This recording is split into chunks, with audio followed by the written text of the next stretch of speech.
పాత ఇళ్లలో అటక మీద మూతపెట్టి మూలన పడేసిన మట్టి కుండలను ఎప్పుడైనా చూశారా? వాసన వస్తుందని వాటి మూతలు తీయకండి. ఎందుకంటే అందులో దాక్కున్న ఆత్మలు మీ ఊపిరి కోసం ఎదురు చూస్తుంటాయి. సీత వాళ్ల పాత ఇంటి అటక మీద క్లీన్ చేస్తుండగా ఎర్రటి గుడ్డతో కట్టి ఉన్న ఒక పాత మట్టి కుండ దొరికింది.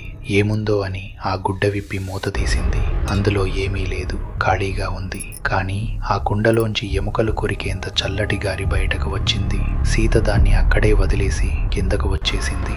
అర్ధరాత్రి దాటాక సీత గదిలోని చీకటి మూల నుండి యవర్గంగా ఊపిరి పీల్చుకుంటున్న శబ్దం వినిపించింది. సీత భయంతో ఫోన్ టార్చ్ ఆన్ చేసి ఆ మూలకి చూసింది. అక్కడ అటక మీద ఉన్న ఆ మట్టి కుండ ఉంది. ఆ కుండ దానంతట అదే గాలిని లోపలికి పీల్చుకుంటోంది. అప్పుడే సీతకి గొంతులో ఏదో అడ్డం పడినట్లు అయ్యి గాలి ఆడలేదు. సీత తన గొంతు పట్టుకుని గిలగిలా కొట్టుకుంటోంది. ఆ కుండలో ఉన్న కంటికి కనిపించని ఆత్మ సీత ప్రాణవాయువును లాగేసుకుంటోంది. సీత ప్రాణం పోయే ఆఖరి క్షణంలో ఆ కుండ లోపలి నుండి సీత ఆకారంలో ఉన్న ఒక నల్లటి ఆత్మ బయటికి వచ్చి నవ్వుతూ గది తలుపులు తీసుకుని బయటికి వెళ్ళిపోయింది. పాత వస్తువుల్లో ఆత్మలను బంధిస్తారు, వాటి జోలికి వెళ్ళకండి. ఇలాంటి భయంకరమైన కథల కోసం తెలుగు హారర్ ఫైల్స్ని ఫాలో అవ్వండి, సబ్స్క్రైబ్ చేయండి.